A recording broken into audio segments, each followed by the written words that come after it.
স্ত্রীর সম্মান বাঁচাতে নিজের আপন বড় বউকে বাড়ি থেকে বের করে দিল অনুভব।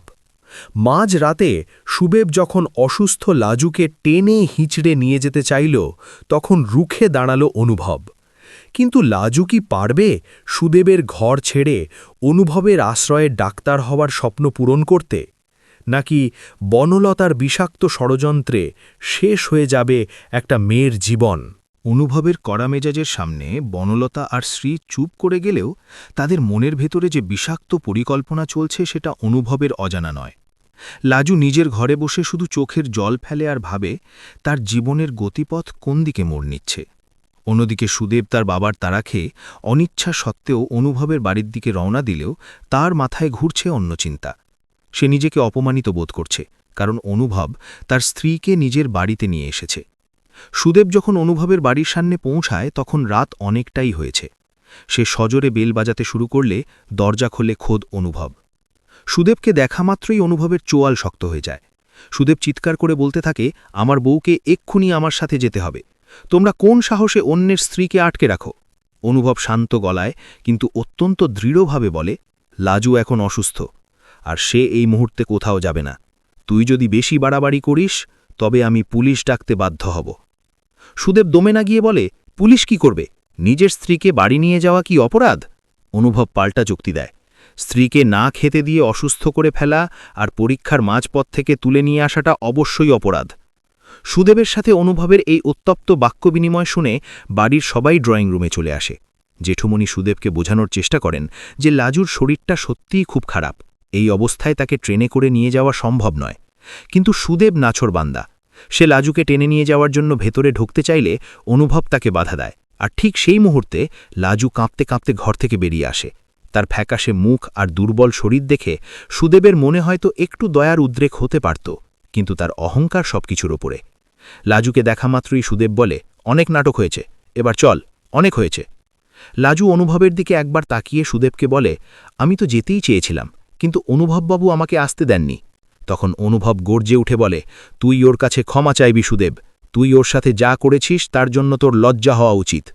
বনলতা এই সুযোগে আগুনে ঘি ঢেলে বলে, সুদেব, তুমি একদম ঠিক বলছো, একটা মেয়ের বিয়ের পর তার স্বামীই সব। অনুভবের কথায় তুমি কান দিও না, তুমি লাজুকে নিয়ে যাও। অনুভব বনলতার দিকে তাকিয়ে বলে, তুমি যদি আর একটা কথা বলো তবে এই বাড়ি থেকে তোমাকে এক্ষুনি চলে যেতে হবে। অনুভবের এমন রুদ্রমূর্তি দেখে সবাই স্তব্ধ হয়ে যায়। সুদেব বুঝতে পারে এখানে গায়ের জোর খাটবে না। সে শাসিয়ে চলে যায় যে কাল সে বড়দের নিয়ে আসবে আর লাজুকে নিয়েই ছাড়বে। সুদেব চলে যাওয়ার পর লাজু কান্নায় ভেঙে পড়ে। সে অনুভবকে বলে, আপনি কেন আমাকে আটকালেন? এবার তো আমার শ্বশুরবাড়ির দরজা চিরতরে বন্ধ হয়ে গেল। অনুভব লাজুর মাথায় হাত রেখে বলে, যে দরজা সম্মান দিতে জানে না সেই দরজা বন্ধ থাকাই ভালো। তুমি ডাক্তার হবে লাজু, এটাই তোমার একমাত্র লক্ষ্য হওয়া উচিত। পরের দিন সকালে লাজুর শরীর একটু ভালো হলে অনুভব তাকে জোর করে টেবিলে বসিয়ে পড়াশোনা শুরু করায়। অনু তাকে সাহায্য করে, কিন্তু দুপুরের দিকে হঠাৎ করেই সুদেবের মা কমলা আর হারানবাবু এসে হাজির হন। কমলা এসেই বনলতার সাথে একজোট হয়ে লাজুকে গালমন্দ করতে শুরু করেন। তারা দাবি করেন লাজু কুলটা, কারণ সে পরপুরুষের বাড়িতে এসে উঠেছে। হারানবাবু যদিও একটু নরম মনের মানুষ, কিন্তু স্ত্রীর দাপটে তিনি কিছু বলতে পারেন না। অনুভব অফিস থেকে ফিরে এসে এই দৃশ্য দেখে রাগে ফেটে পড়ে। সে কমলাকে বলে, আপনাদের লজ্জা করে না নিজের বাড়ির বৌমাকে এভাবে অপমান করতে? যে মেয়েটা সোনার মতো উজ্জ্বল তাকে আপনারা কয়লা বানিয়ে ছেড়েছেন। কমলা বলেন, আমাদের বাড়ির বউ, আমাদের ব্যাপার, তুমি কে? তখন অনুভব স্পষ্ট ভাষায় জানিয়ে দেয়, আমি লাজুর লোকাল গার্জেন এবং ওর শিক্ষার দায়িত্ব আমার। আজ থেকে লাজু এই বাড়িতেই থাকবে আর পড়াশোনা শেষ করে ডাক্তার হবে। আপনাদের যদি ক্ষমতা থাকে তবে ওকে আটকে দেখান। এই কথা শুনে কমলা লাজুকে ত্যায্য করার ঘোষণা দিয়ে চলে যান। লাজু একা হয়ে যাওয়ার ভয়ে কুঁকড়ে যায়, কিন্তু ঠাম্মি তাকে অভয় দিয়ে বলেন, কেউ না থাকলেও আমি আছি, তোর সাথে অনুভব তো আছেই। এদিকে বনলতা তলে তলে সুদেবকে বুদ্ধি দেয় যেন সে লাজুর বিরুদ্ধে থানায় অভিযোগ করে যে অনুভব তাকে জোর করে আটকে রেখেছে। সুদেব সেই মতো কাজ শুরু করে, কিন্তু অনুভব আগে থেকেই সব প্রমাণ জোগাড় করে রেখেছিল। লাজুকে সুদেব যেভাবে মানসিক ও শারীরিক নির্যাতন করত তার মেডিকেল রিপোর্ট আর পাড়াপড়শির বয়ান অনুভবের হাতে ছিল। কয়েকদিন পর যখন পুলিশ আসে তখন অনুভব সব প্রমাণ পেশ করে, উল্টে সুদেবকেই শ্রীঘরে পাঠানোর ব্যবস্থা করে। লাজু অবাক হয়ে দেখে অনুভব তার জন্য কতটা ঝুঁকি নিচ্ছে। ধীরে ধীরে লাজু বুঝতে পারে অনুভবের এই কঠোর শাসনের আড়ালে এক গভীর যত্ন আর ভালোবাসা লুকিয়ে আছে। লাজু নতুন করে বাঁচার স্বপ্ন দেখতে শুরু করে। সে তার পড়াশোনায় মন দেয় আর ঠিক করে সে ডাক্তার হয়ে দেখিয়ে দেবে যে মেয়েদের অবলা ভাবাটা সমাজের কত বড় ভুল। অনুভব লাজুর ছায়াসঙ্গী হয়ে দাঁড়ায়, আর বনলতা ও শ্রীর সব ষড়যন্ত্রকে ব্যর্থ করে দিয়ে লাজুকে তার গন্তব্যের দিকে এগিয়ে নিয়ে যায়। গল্পের মোড় এবার এক নতুন দিকে ঘোরে, যেখানে লাজু শুধু একজন স্ত্রী বা বৌমা নয়, নিজের পরিচয়ে পরিচিত হওয়ার যুদ্ধে নামে। আর অনুভব হয় সেই যুদ্ধের প্রধান সেনাপতি। সুদেব যখন নিজের ভুল বুঝতে পারে ততক্ষণে অনেক দেরি হয়ে গেছে, কারণ লাজু তখন অন্ধকার থেকে আলোর পথে পা বাড়িয়েছে, আর অনুভব তাকে সেই আলোর পথে হাত ধরে এগিয়ে নিয়ে চলেছে। এভাবেই লাজুর জীবনে এক নতুন অধ্যায় শুরু হয়, যেখানে দুঃখের মেঘ কেটে গিয়ে সুখের সূর্য উঁকি দিতে থাকে। অনুভবের এমন কঠোর অবস্থানের পর সুদেব আর কমলাদেবী অপমানে গজগজ করতে করতে বাড়ি ফিরে গেলেও তারা শান্ত হয়ে বসার পাত্র নন। অন্যদিকে বনলতা আর শ্রী ঘরের কোণে বসে নতুন করে ছক কষতে থাকে কিভাবে লাজুকে এই বাড়ি থেকে তাড়ানো যায় এবং অনুভবের চোখে তাকে ছোট করা যায়। লাজু নিজের ঘরে বসে বই নিয়ে বসলেও তার মন পড়ে থাকে ফেলে আসা দিনগুলোতে। সে ভাবত অভাবের সংসার হলেও হয়তো সেখানে শান্তি পাওয়া যাবে, কিন্তু সুদেবের হীনমন্যতা আর বাড়ির লোকেদের মানসিক অত্যাচার তাকে খাদের কিনারে এনে দাঁড় করিয়েছে। ঠিক সেই সময় অনুভব ঘরে ঢোকে, তার হাতে এক গ্লাস গরম দুধ আর কিছু ফল। অনুভবকে দেখে লাজু তাড়াতাড়ি উঠে দাঁড়ায় আর মাথার কাপড়টা আরও টেনে দেয়। অনুভব মৃদু হেসে বলে, লাজু, তোমাকে বলেছি না, এই বাড়িতে তুমি এখন মেহমান নাও, বরং এই বাড়ির একজন সদস্যের মতো থাকবে, তাই এত আড়ষ্ট হওয়ার কিছু নেই। এই খাবারটুকু খেয়ে নাও, তোমার শরীরে শক্তির খুব প্রয়োজন। লাজু নিচু স্বরে বলে, আপনি আমার জন্য যা করছেন তার ঋণ আমি কোনোদিন শোধ করতে পারব না। অনুভব গম্ভীর হয়ে উত্তর দেয়, ঋণের কথা তুলবে না লাজু, আমি চাই তুমি শুধু পড়াশোনায় মন দাও। কাল থেকে আমি তোমার জন্য একজন গৃহশিক্ষকের ব্যবস্থা করছি, যিনি তোমাকে মেডিকেলের এন্ট্রেন্স পরীক্ষার জন্য তৈরি করবেন। লাজু অবাক হয়ে অনুভবের দিকে তাকিয়ে থাকে, কারণ সে ভাবতেও পারেনি কেউ তার স্বপ্নের কথা এত গুরুত্ব দিয়ে ভাববে। এদিকে পরদিন সকালেই সুদেব পাড়ার কিছু মাতব্বর আর লোকজন নিয়ে অনুভবের বাড়ির দরজায় এসে চড়াও হয়। তাদের দাবি, অনুভব জোর করে পরস্ত্রীকে ঘরে আটকে রেখেছে, যা সামাজিক ও নৈতিকভাবে অপরাধ। বাড়ির সামনে লোক জড়ো হতে দেখে জেঠুমণি আর ঠাম্মিও বেশ ঘাবড়ে যান। বনলতা বাইরে বেরিয়ে এসে লোক হাসিয়ে বলতে থাকে, আমি তো আগেই বারণ করেছিলাম, কিন্তু অনুভব তো কারো কথা শোনে না, এখন দেখুক সমাজ কি বলে। ঠিক সেই মুহূর্তে অনুভব ভিড় ঠেলে সামনে এসে দাঁড়ায়। তার চোখে মুখে কোনো ভয়ের চিহ্ন নেই। সে শান্ত গলায় মাতব্বরদের উদ্দেশ্য করে বলে, আপনারা এখানে বিচার করতে এসেছেন, ভালো কথা, তবে বিচারের আগে লাজুর জবানবন্দি শোনা উচিত। সুদেব চিৎকার করে ওঠে, কিসের জবানবন্দি? ও আমার বিয়ে করা বউ, আমি ওকে নিয়ে যাবই। অনুভব তখন পকেট থেকে একটা খাম বের করে বলে, সুদেব, এই খামে লাজুর মেডিকেল রিপোর্ট আছে, যেখানে স্পষ্ট লেখা আছে গত কয়েক মাসে ওর ওপর কী পরিমাণ শারীরিক নির্যাতন চালানো হয়েছে। আর এই নাও সেই সব প্রেসক্রিপশন, যেখানে দেখা যাচ্ছে ওর রক্তাল্পতা আর অপুষ্টি কোন পর্যায়ে পৌঁছেছে। একটা সুস্থ মেয়েকে তোমরা জ্যান্ত লাশ বানিয়ে দিয়েছ, এটা কি অপরাধ নয়? ভিড়ের মধ্যে থাকা লোকজন একে অপরের দিকে তাকাতে থাকে।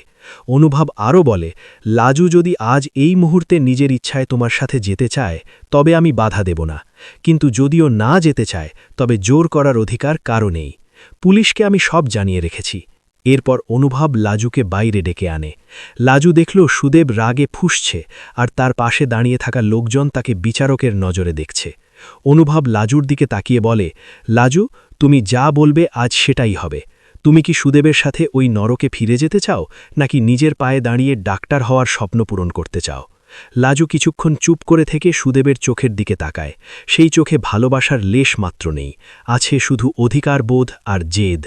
লাজু ধীর গলায় কিন্তু পরিষ্কারভাবে বলে, আমি আর ওই বাড়িতে ফিরব না, আমি এখানে থেকে পড়াশোনা করতে চাই।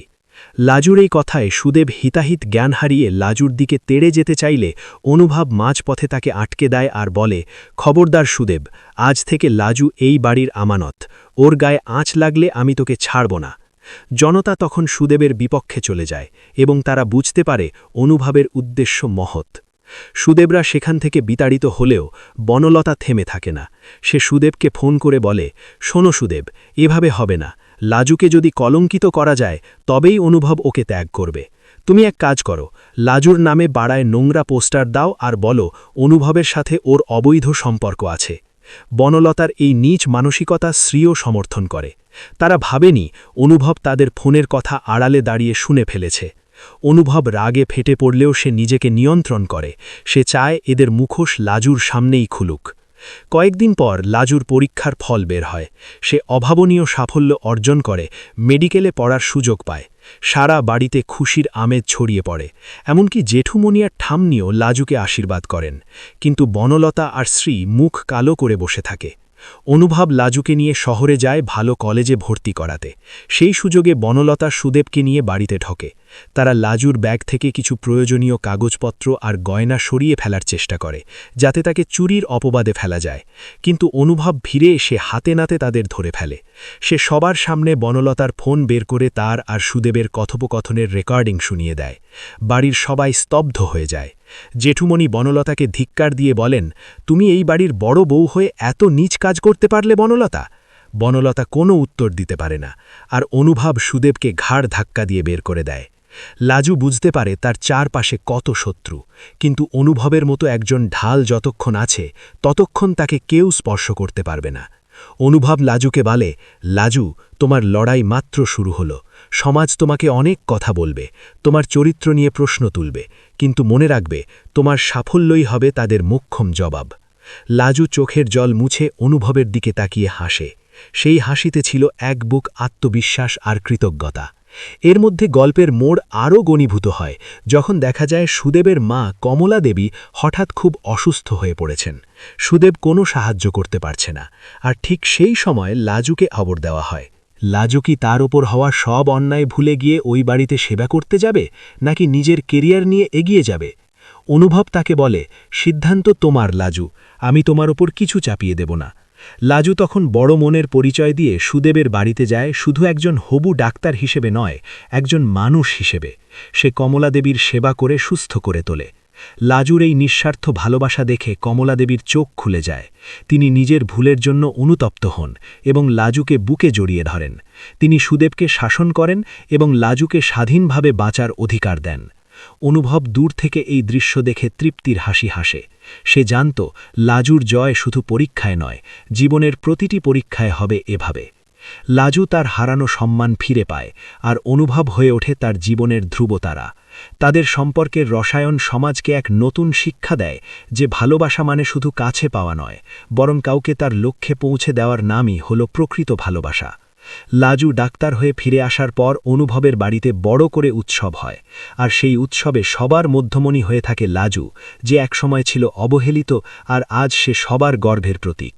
গল্পের সমাপ্তি ঘটে এক উজ্জ্বল ভবিষ্যতের ইঙ্গিতে দিয়ে, যেখানে লাজু আর অনুভব একে অপরের পরিপূরক হয়ে সমাজের সেবা করার শপথ নেয়। গল্পটি ভালো লেগে থাকলে অবশ্যই চ্যানেলটিকে সাবস্ক্রাইব করুন।